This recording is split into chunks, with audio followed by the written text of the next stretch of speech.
Policing reform is a topic that has been near and dear to my heart for many years.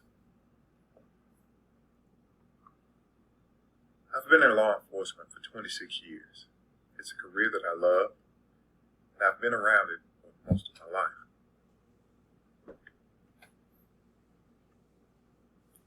Since retiring from my profession, I've traveled this country investigating cases of wrongful convictions. Throughout my travels, I've learned quite a few things about policing.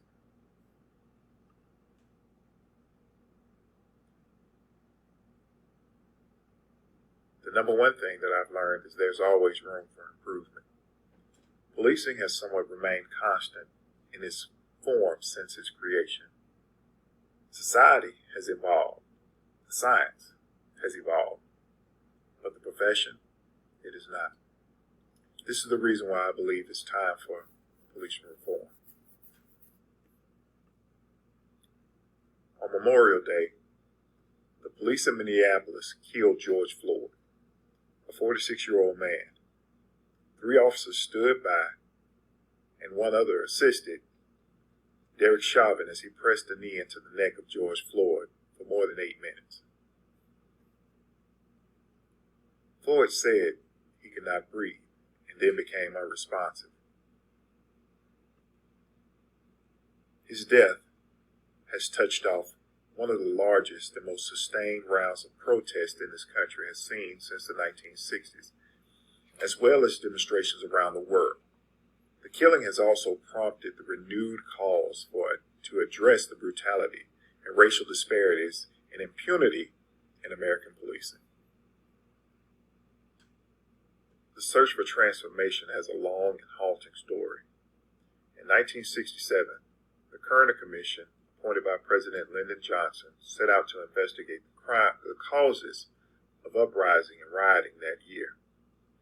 They recommended ways to improve the relationship between police and the black community. In the end, it enriched law enforcement as a means of social control.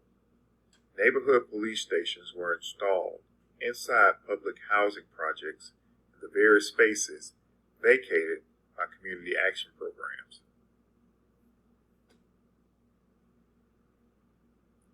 In 1992, after the acquittals of 3 Los Angeles police officers who savagely beat Rodney King on camera, unrest erupted in the city. Police were ill-equipped and prepared, and more than 50 people died.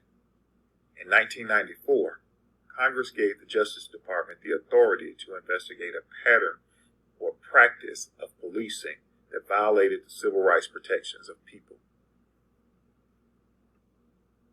Since 2013, the Black Lives Matter movement has made police violence a pressing national and local issue that helped lead to the elections of officials, including district attorneys, in several major metropolitan areas who tried to make the police more accountable for misconduct and sought to decrease incarceration.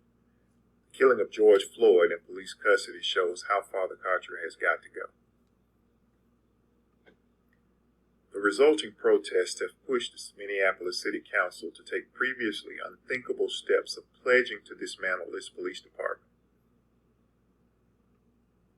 They've pledged to develop a new system of public safety following weeks of protests across the country in the wake of the police killing of George Floyd.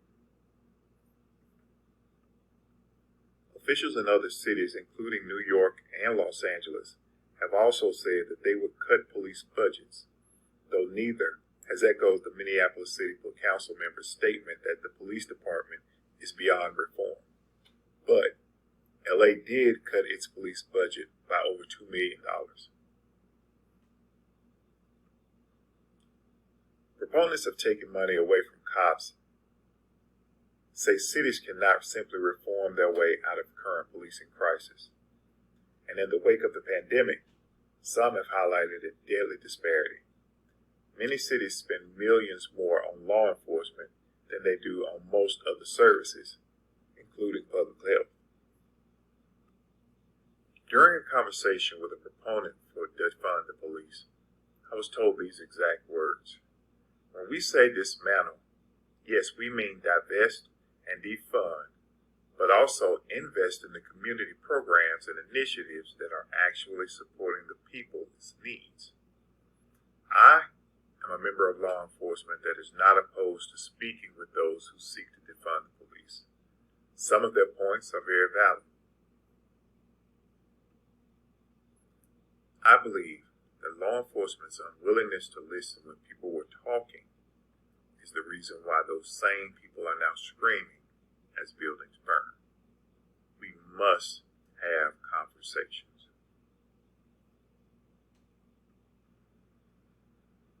You ask, what is it I'm doing to help curb the problems with policing today? I mentor. I mentor our youth so that they limit their interactions with law enforcement.